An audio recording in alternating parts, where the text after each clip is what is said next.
अस्सलाम वालेकुम दोस्तों, मैं हूं आरिफ अली देसी ट्रैवलर पर। और इस वक्त मैं एक जगह पे मौजूद हूं और ये एक बहुत ख़ास जगह है। और वो ख़ास जगह ऐसे है कि यहाँ पे बादशाह के जो औलादें हैं वो यहाँ बसती हैं।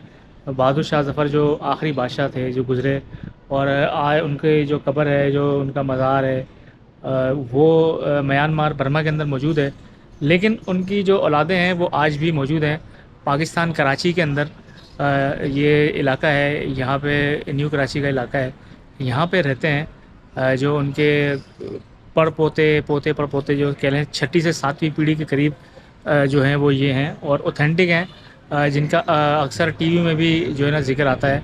और जब इनके दादा और दादी का इंतकाल हुआ था, वो भी काफ़ी न्यूज़ में जो है ख़बर चलाई गई थी।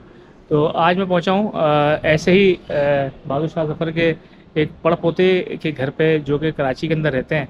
इंडिया से इनकी दादी और दादा माइग्रेट करके पाकिस्तान आए थे और तब से इधर ही हैं। अब इनके पास कौन से महलात बाकी हैं, कौन से जवाहरात हैं, या कोई तलवार इनके पास अभी भी है अपने दादा की, या इनके पास कोई महल है, कोई मकबरा है जो इनकी मिल्कियत हो, ये सब जानेंगे। और इनकी जो ये हालत है, ये घर इनका है जहाँ पे अभी मैं मौजूद हूँ। इस घर के अंदर वो रहते हैं। तो आइए बात करते हैं और मिलवाता हूँ आपको बहादुर शाह ज़फ़र के पोते से। देखिए जी, ये जगह है जहाँ पे वो रहते हैं। मैं ऊपर आ गया हूँ, ये चौथे फ्लोर पे आया हूँ मैं। ये उनका घर है जो मैं आपको जिनसे मिलवाने जा रहा हूँ। तो आइए चलते हैं, मुलाकात करते हैं उनसे। और वो अंदर मेरा वेट कर रहे हैं और उनसे मिलके जो है फिर आपको सारी बात सुनवाता हूँ। अच्छा जी, अशर आलम अमाद साहब मेरे साथ मौजूद हैं, जो कि बहादुर शाह ज़फ़र के जो छठी या सातवीं पीढ़ी से हैं। और उनसे हम सब कुछ जानने की कोशिश करेंगे और इनके शजरे के बारे में भी पूछेंगे, और इनके पास क्या रिवायात, क्या तारीख़ हैं, उस पर भी बात करेंगे। अस्सलाम वालेकुम अशर साहब। वालेकुम अस्सलाम। कैसे हैं आप? बहुत खुशी हुई आपसे मिलके। बहादुर शाह ज़फ़र के चश्मे चिरागों में से भी आप एक हैं। अच्छा, ये बताएं कि आपके जो ज़ाहिर दादा परदादा परदादा होंगे, बहादुर शाह ज़फ़र आखिरी बादशाह थे, तो उनके बारे में आपके पास क्या मालूमात है और आपके पास क्या शिजरा मौजूद है अपना? जी, जी, बिल्कुल हमारा शिजरा मौजूद है। और हमारे जो दो चचा हैं, एक नवेद आलम नवी साहब, उन्होंने अपनी किताब में जो 2 किताबें लिखी, कूज़ा और समंदर एक थी और उनकी शायरी की किताब थी, तो उसके अंदर उन्होंने अपना पूरा हमारा शिजरा मुरत्तब करके लिखा था और वो हमारे पास तकरीबन सबके पास मौजूद भी है। इसके अलावा हमारे एक और चचा हैं, उनका नाम है कैसर आलम, तो उन्होंने भी अपनी किताबों में इस का ज़िक्र किया जो हम तक मुंतकिल हुआ है वो शिजरा। तो हमारी जो बहादुर शाह ज़फ़र के जो बेटे थे, जो वाहिद हम्म। बच गए थे गदर में, खुर्शीद आलम के नाम से उनको तारीख़ में, हिस्ट्री में उनको नाम है। तो उनकी जो साहबजादी थी, औलाद नरीना कोई नहीं था, साहबजादी थी सिकंदर जहाँ बेगम, तो वो रहीं। उनसे फिर हमारा सारा सिलसिला चला है। हमारे परदादा जो थे मौलवी मोहम्मद इसाक़, उन्होंने उन सिकंदर जहाँ बेगम से शादी की थी और इसी तरह उनका शिजरा सारा चला है। दादी अफसरुन्निसा बेगम, मेरी सगी दादी, अच्छा। यानी वो भी उनकी औलादों में से थी। और भाजी और ख़ुद भी आलम साहब जो मेरे दादा थे, वो भी उनके औलादों में से थे। तो अब हम 7वीं 8वीं पीढ़ी तक पहुँचे हैं। अच्छा। जी। अच्छा, ये बताएं कि जो आपके जो ऊपर दादा या आपके वालिद साहब, इनको गवर्नमेंट की तरफ से कभी कोई वजीफ़ा दिया जाता था, कोई इस तरह की चीज़ें आपको पता हूँ? नहीं, हमारी याददाश्त में तो ऐसा मतलब हमारी नस्ल या हमारे वालिद साहब की नस्ल तक तो ये नहीं पहुंचा, लेकिन हमारे चचा बताया करते हैं कि हमारे दादा अब्बा को बाकायदा सिकंदर जहाँ बेगम से जो उनका वजीफ़ा चला था अंग्रेज़ों के दौर से, अच्छा। तो वो 1993 तक अच्छा। जब हमारे दादा ज़िंदा रहे, तो जब तक उनको वजीफ़ा बाकायदा हुकूमत बरतानिया की तरफ से मिलता रहा था। तो वो फिर ज़ाहिर उनके इंतकाल के बाद फिर वो किसी भी औलाद में मुंतकिल नहीं हुआ, या अच्छा। शायद क्लेम भी नहीं किया। अच्छा। हमारे चचाओं ने क्लेम भी नहीं किया। माशाल्लाह 8 चचा हमारे 8 हैं, अच्छा। तो किसी ने क्लेम भी नहीं किया कभी। और बस दादा की हयात तक ही वो मौजूद रहा, उसके बाद फिर नहीं। नहीं। अच्छा, ये बताएं कि आप लोगों ने माइग्रेट किया था हम्म, हिंदुस्तान से, हम्म। ये तो वो कब किया था और कौन सी पीढ़ी से हुआ था माइग्रेट? माइग्रेट हमारे दादा ने ही किया था। आपके और दादा ने? जी, दादा दादी ने भी, हमारी शादी वहीं हुई थी, बेसिकली दिल्ली से। अच्छा, दिल्ली में थे? दिल्ली में हुआ था। अच्छा। दिल्ली में हमारे दादा जो वहीं रहे, दिल्ली से इन्होंने माइग्रेट किया था पाकिस्तान बनने से पहले। अब हम अच्छा। जी अच्छा। हाँ, अच्छा। बिल्कुल। अच्छा, मैं भी ये भी बताता चलूँ कि हम लोग यहाँ बाई नस्ल जो है, एक तरह कहने के तो महाजिरी कहलाते हैं, उर्दू स्पीकिंग है और तो महाजिरी कहलाते हैं। लेकिन दादा हमारे पाकिस्तान बनने की हिजरत से पहले ही जो है ना वो लाहौर मुंतकिल हो गए थे। अच्छा। तो हिजरत कहना कि पाकिस्तान की हिजरत की तो ऐसा नहीं था, वो कुछ खुद भी वो कोई गवर्नमेंट के मुलाजिम थे, जैसे हमारे यहाँ केडीए वगैरह के जो तामीराती इरादे होते हैं उसमें दादा जी। हमारे केडीए के जैसे एक महकमा था, तो बाद में उन्होंने खैर वो केडीए के डायरेक्टर भी रहे। तो वो 1957 भी फिर हम कराची आए हमारे दादा। अच्छा। तो फिर हमारे दादा के दादा फिर वज़ाहिर फिर कराची में आए, तो फिर शादियाँ भी यहीं हुई।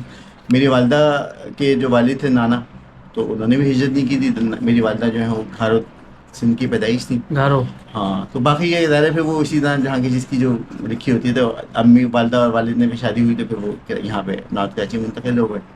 अच्छा, हमने सुना है कि ज़्यादातर जो जो मुग़ल ख़ानदान थे उनको विरासत में चीज़ें मिला करती थी, जैसे सोना है, जवाहर है और इस तरह की चीज़ें हैं, तो वो अपनी पीढ़ी दर पीढ़ी ट्रांसफ़र किया करते थे। क्या आप तक कोई ऐसी चीज़ें पहुंची थी? नहीं, हम तक तो ज़ाहिर है हमारी नस्ल तक तो ये नहीं पहुँची, लेकिन हम जब हमारी दादी का जब इंतकाल हुआ, तो जब हमें इस बात को पता चला कि हमारी दादी की वहाँ पे जो है हिंदुस्तान में कितनी बड़ी जागीर थी, क्योंकि एक साहब जब आए थे तो उन्होंने बताया जो दादी माँ के बचपन में कभी वहाँ पे साथ रहे थे। तो जब दादी का इंतकाल हुआ 87 में, अफसरुन्निसा बेगम उनका नाम था, और हिस्ट्री में भी उनका नाम दर्ज है। जब उनका इंतकाल हुआ था तो अखबार में और टीवी पे भी उनकी न्यूज़ आई थी कि अच्छा। हाँ कि बादशाह जफ़र की जो पड़पोती थी, कि पड़पोती कहलाएंगी ना, तो पड़पोती का इंतकाल हुआ तो खबर आई थी। तो उस दौर में बस ये था, हमें पता चला कि हमारी दादी अम्मा के पास 28 तकरीबन जागीर थी अच्छा, हिंदुस्तान हिंदुस्तान में। जी। और उनका जो महल था वो इतना बड़ा था कि वो हम तो इसको सपोज भी नहीं कर सकते। तो वो बता रहे थे कि मैं वो छोटा था, मुझे नहीं अंदाज़ा कि वो महल कितना बड़ा था, बस उन्होंने ये बताया कि इससे अंदाज़ा कर लो कि उनके एक महल में जो उनका एक वो था बरामदा था, वहाँ पे हाथी नहाया करते थे। अच्छा। अब हाथी नहाने के लिए कितनी बड़ी जगह दरकार होती है, हाँ। वो उनका पूरा था। तो वो कितना बड़ा महल होगा, वो सारे हमारी लिए तो ख्याली हाँ, कहानियाँ ही ख़याली हैं। कहानी है। तो लेकिन वो फिर वो मुंतकिल हुआ, फिर जब ज़ाहिर है हमारे जब दादा और दादी की शादी हुई आपस में, दोनों आपस में रिश्तेदार भी थे, जब वो पाकिस्तान मुंतकिल हुए तो ज़ाहिर है वो सब इंडिया को में सब छोड़ छाड़ के आए हैं या बेच बाज के आए होंगे, अच्छा। वल्लाह आलम। लेकिन ये कि कोई ऐसा हम तक मुंतकिल नहीं हुए। लेकिन दादी के पास हमारी, हमने सुना है कि हम उनके पास 28 गाँव की जागीर थी। 28 गाँव की जी, जागीर थी इंडिया के? इंडिया की।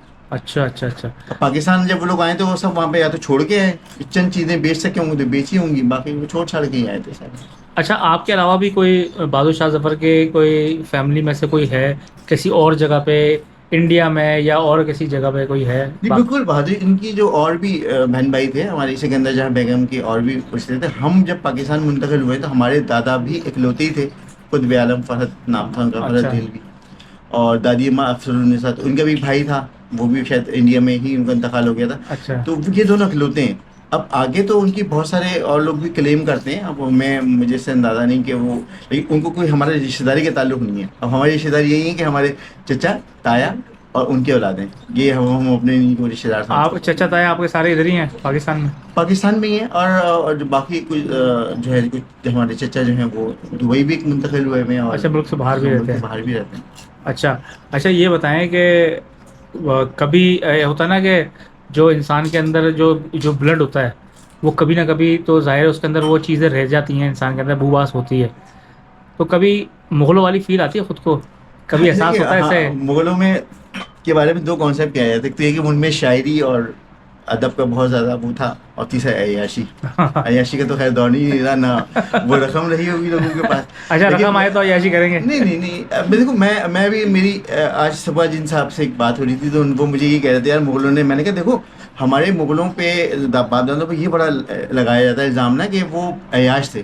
मैंने कहा आप अगर हिंदुस्तान की तारीख उठा के देख लें, बहादुर शाह उससे बाबर से, जब बाबर बाबर सबसे पहले जदी अमजद बाबर, तो बाबर कहलाते हैं ना, ज़हीरुद्दीन बाबर, ज़हीरुद्दीन बाबर, फिर अकबर, और फिर बड़े बड़े नाम आते हैं, फिर आखिर में आके बहादुर शाह जफ़र का नाम था। 7 बादशाह आते हैं ना बहादुर शाह जफ़र तक, 7 वो बादशाह जो मतलब जिनका नाम हिस्ट्री में ज़्यादा होता है। वैसे तो औरंगज़ेब के बाद बहुत लंबी फहरिस्त है, तो वो उसके बाद फिर बहादुर शाह जफ़र आते हैं। बहादुर शाह जफ़र तो जब उनको हुकूमत मिली थी वो काफ़ी बूढ़े हो चुके थे। तो ये सारा उनका इल्म फ़नून तो तक का तो शौक़ है। यानी मैं अभी तक, मेरे चचा भी शायर थे, वालिद साहब भी लिखा करते थे, और दूसरे अच्छा चचा अच्छा हैं अच्छा। हमारे, वो भी सब लिखने लिखाने पढ़ने पढ़ाने में ही रहे। मेरा भी शौक है तो मैं भी शायरी करता हूँ। नहीं, वो तो तलवारबाजी भी किया करते थे, घुड़सवारियां भी किया करते थे। हाँ देखिए वो जब दौर के हिसाब से होता है ना, अब दौर के हिसाब से पीढ़ी में, आपने पूछा ना क्या मुंतकिल हुआ, मेरे वालिदैन मेरे जो आबा अजदाद से पीढ़ी में जो मुंतकिल हुआ वो इल्म व अदब मुंतकिल हुआ। अच्छा। यानी मैं अपनी पीढ़ी में इल्म व अदब का ही दाई कहला सकता हूँ। यानी अच्छा। वो जब शायरी, जैसे बहादुर सफर भी तो शायरी क्या करते हैं ना किसी आँख का नूर हो ना किसी जगह चैन, और वो उसके अलावा वो बहुत उनके वो हैं दरबार में शायरी हुआ करते थे, गालिब आया करते थे, ज़ौक़ के उस्ताद थे बहुत सारे। तो वो फ़न हमारे यहाँ मुंतकिल हुआ। अब तलवारबाजी अग्रेसिव हम इसी तरह होते हैं कि अगर कोई कह देता है कि यार ये लोग तो अय्याश थे, तो हम उनको बताते हैं कि यार अय्याशी तो ज़ाहिर है बादशाहों के दौर में हुआ करती थी, हुआ होगी, कुछ लोगों का होता भी है। लेकिन औरंगज़ेब आलमगीर जैसा बादशाह भी हमारे पीढ़ी में शामिल था, जो जिसके क्या नाम है फतवा आलमगीर के नाम से किताब है, जो अहले सुन्नत वल जमात और बहुत से उसमें ऑथेंटिक फतवा माना जाता है। बहादुर शाह जफर तो इतनी मसाजिद बनाई है, इतनी मसाजिद बनाई है, उसका जिक्र कोई नहीं करता। मुगलों का नाम आती है, जैसे आपने भी सवाल किया ना, मुगलों का नाम आती है अय्याशी। अय्याशी कुछ नहीं थी भाई, अय्याशी होगी लेकिन ये कि तामीराती काम भी बहुत किए। तो आपका जो सवाल था वो यही था, उसका जवाब सिर्फ मेरे पास यही है कि हमारे ख़ानदान तक पहुँचते पहुँचते हम लोगों ने इल्म व अदब में जो है वो समझ ले एक तरह उनका खून में शामिल हुई। उनमें शामिल। अच्छा, ये बताएं कि क्या अब गवर्नमेंट की तरफ से आपको कोई सपोर्ट है किसी किस्म की? नहीं, गवर्नमेंट की कोई सपोर्ट भी नहीं, गवर्नमेंट को अपनी कोई सपोर्ट नहीं है तो वो हमारी क्या सपोर्ट करेगी। हाँ। गवर्नमेंट को बस अपनी कोई सपोर्ट नहीं है। लेकिन ये कि वही बात होती है ना कि अब हमारे जो दादा के बाद तो सारा मामला ख़त्म हो गया, क्लेम ही नहीं किया किसी ने, बस हम अपने शिजरे लिए बैठे हैं। गवर्नमेंट से क्या क्लेम करेंगे, मुझे बताएं कि गवर्नमेंट से कहेंगे हमें जॉब दे दो, हमें उन लोगों के पास बेचारों को खुद के पास कुछ नहीं है, हाँ। तो हमें क्या करेंगे। अच्छा, आपके जो समझे दादा ही कहूँगा मैं, उनकी जो आखिरी दिन थे वो तो गुजरे थे बर्मा में, म्यांमार में, बहादुर शाह जफर की बात बहादुर कर शाह रहे जफर हैं। की। जी जी। तो क्या कभी उनकी कब्र पे गए कभी, या दिल किया है कभी जाने का, या कोई प्लान है? जब दादा वगैरह हम गए, मैं इंडिया तो कभी हम लोग गए ही नहीं, हमारी कोई पूरी नहीं गई। लेकिन मेरा चूँकि शौक़ है एक हिस्टोरिकल, जैसे हिस्टोरिकल मकाम कहीं मैं जाता हूँ तो मैं अपनी बाकायदा एक मेमोरी नोट करता हूँ, और जहाँ पे तो मेरा बड़ा शौक़ है जाने का। जाने का लेकिन उनका शौक? शौक़ है। दूसरी बात ये कि हमारे एक पीढ़ी में इन्हीं में मौलवी मोहम्मद अमीर, यानी हमारे दादा अब्बा के परदादा, मतलब जिनके बेटे ने इनसे शादी की थी, बहादुर जफर की बेटी से ना, मौलवी मोहम्मद इसाक से, उनसे ऊपर के जो हमारे दादा थे मौलवी मोहम्मद अमीर, तो उनके बारे में कहा जाता है कि उनका जो है वहाँ पे मज़ार भी है और उर्स होता है बाकायदा। बर्मा में? नहीं, बर्मा में नहीं, बर्मा में तो खैर वो कर दिया था, बर्मा में तो खैर बहादुर शाह जफर ही गए थे ना। हाँ। अच्छा अच्छा अच्छा अच्छा। इंडिया में मतलब? इंडिया में, हाँ। हाँ, वहाँ पे उर्स वगैरह भी मनाया जाता है। हाँ, तो वो बाकायदा वो उनका बहाउद्दीन ज़िक्रिया मुल्तानी, उनका शायद महल में वहाँ पे उनका इस तरह का कोई मज़ार है, तो उसके वो शहजादा नशीन थे, तो वहाँ पे तो उनके एक तो मज़ार देखने का शौक़ है मौलवी मोहम्मद अमीर का। अच्छा। और फिर जब कभी ऐसे ऐसे आएंगे या कुछ होगा या फिर इस काबिल हुए कि घूमे, हाँ। तो ज़रूर जाके देखेंगे। अच्छा, सिर्फ हिस्टोरिकल प्लेस की हैसियत से जाएंगे, मतलब कोई खूनी रिश्ता भी तो बनता है ना? अब देखो, क्लेम करने के लिए तो क्या कहेंगे, अब हम क्लेम करने के लिए हमारा जो लिखा हुआ शिजा है वो मेरी शिजा की दिखाएं, किताब क्या है, दिखाएं, वो- शुजरा क्या लिखा है होगा? नहीं, ये तो खैर मेरे पास डायरी में लिखा हुआ है। अच्छा। मेरे पास किताबें हैं, वो अभी इस वक्त अवेलेबल नहीं है, आप कभी इंशाल्लाह कभी और दिखाऊंगा। चचा की 2 किताबें, उनमें भी पूरा वो शिजरा है, और जो हमारे दादा और एक और चचा है हमारे फैसल आलम, उनकी किताबों में भी शिजरा है। अब वो शिजरा तो किसी को क्लेम नहीं किया सकता। हाँ, हो सकता है किसी पर लिखा, बल्कि लिखा हुआ भी शिजरा है, हमारे एक चचा के पास लिखा हुआ भी शिजरा है, ऊपर से पूरा हमारा एक ख़ानदान का शिजरा मौजूद है। वो क्लेम अब कहाँ कौन क्या करता है यार।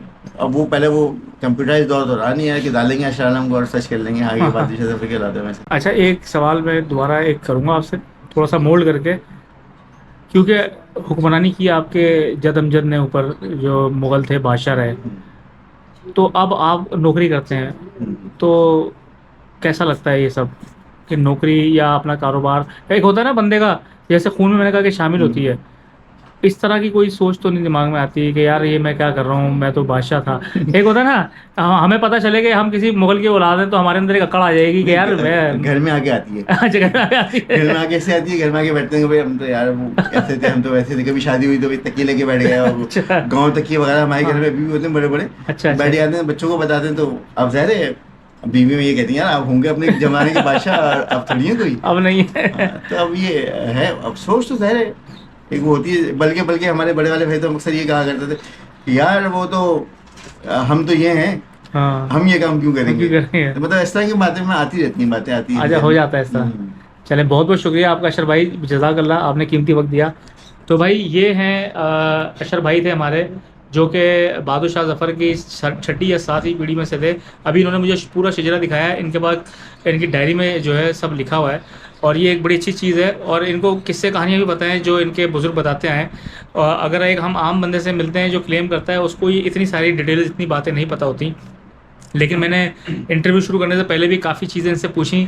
जब तसल्ली हुई है तब मैंने, क्योंकि जब इनकी दादी का भी इंतकाल हुआ था और दादा का, तो टीवी में भी जो है वो ख़बरें चली थी, तो ये सारा था। और अभी जिस कंडीशन में हैं वो भी मैंने आपको बताया कि अब वो महलात, वो सारा कुछ तो नहीं रहा, तख्तो ताज नहीं रहा, तो अब नौकरी करते हैं और नौकरी करके गुजारा चलता है। तो उम्मीद है ये आज का इंटरव्यू आपको ज़रूर पसंद आया होगा। अगर वीडियो पसंद आई तो लाइक एंड शेयर करें, कमेंट करके ज़रूर बताएं। अब तक के लिए इतना ही, अगली वीडियो तक के लिए इजाज़त दें, तब तक के लिए अल्लाह हाफ़िज़।